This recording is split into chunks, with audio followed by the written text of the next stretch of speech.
Hello friends, you're watching India Today Tech, and in this video we're going to unbox the India variant of the Nokia 6. Priced at Rs 14,999, the phone has been announced in India since July 1, but the registrations are still on for pre-orders as it is yet to go on sale for the first time on August 23. Let's take a quick look at the specs before unboxing the phone. The Nokia 6 runs the Android 7.1.1 straight out of the box and will get updated to the Android O as per the company. It is built out of aluminum unibody design and supports 4G, VoLTE and dual SIM cards. It has 3GB of RAM and 32GB of storage, expandable via microSD card. The phone has 16MP rear camera with face detection autofocus and dual tone LED flash.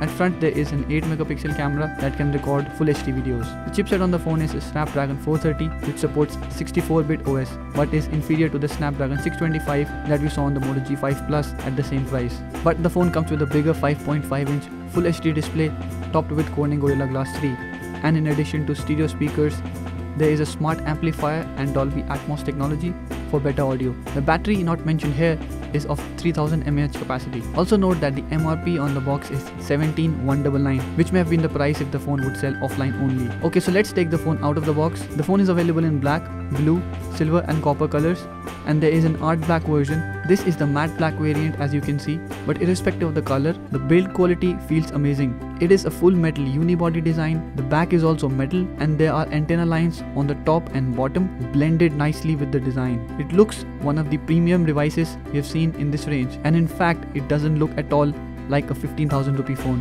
The buttons are also made in metal, but they don't feel protruding out of the body enough for a tactile use. They aren't bad, but they're not good either. The edges are not rounded, so it does feel slightly uncomfortable to hold. The lock button is also placed high up, but that is the case with most big screen phones. At the top there is a 3.5mm audio jack, there are capacitive keys at the bottom and a physical home button. That is not clickable but works as a fingerprint sensor and getting back to home, for it is touch responsive. At the bottom there is the primary mic that works in conjunction with the secondary mic, a micro USB port like the G5 Plus and a speaker. Before setting up the phone, let's take a look at the other contents of the box. The first thing in the box is a travel adapter with its port on the side, a style that is quite old. Then there is a USB cable that will come on the right of the adapter when attached. There is also a pair of earphones with mic for use as hands-free. Its quality is same as what Nokia provides in its feature phones. Then there is a SIM ejector tool, a quick start guide giving setup instructions but only in English, and a safety guide also in English. Okay, now let's set up the phone. We'll also show you how to set up the fingerprint scanner as the sensor appears to be quite small, and many people had a question as to how easy it is to set up and use. So as you can see, it's pretty fast and is also simple to use as on any other phone with a broader fingerprint scanner.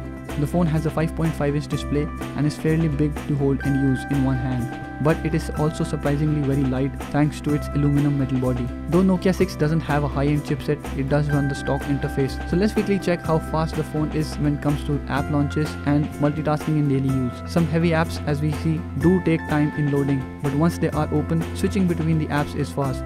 You can expect the multitasking to be fairly smooth given the fact that Nokia has optimized its Android interface quite well on its Android devices, and that we saw with the Nokia 3 as well.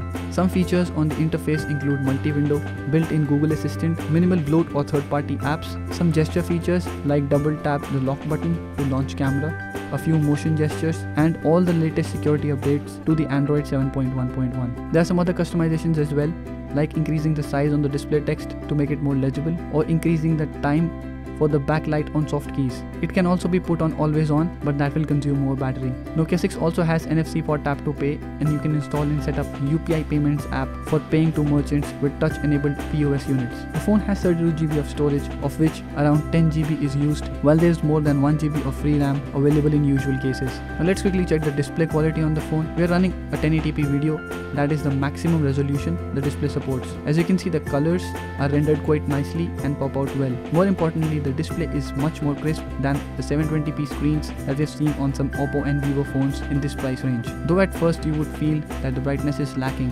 and the viewing angles are not good, but Nokia phones use good quality polarization on the top glass, which makes the display easily visible outdoors in harsh light. The whole purpose of this is to make the battery last longer, something that we found worked amazingly well with the Nokia 3.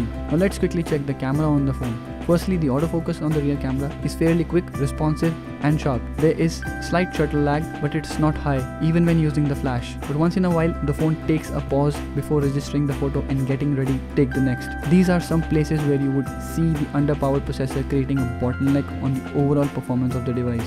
But then, the image quality on the phone's camera is nice, and the camera captures great amount of details. The object outlines are sharp everywhere in the photo, and the colors are enhanced to look very close to the natural color of the object. The front camera also captures good photos and very comparable to some 16 megapixel front cameras we've seen on other phones. The shutter here is also fast, and so is the touch to focus and face detect autofocus.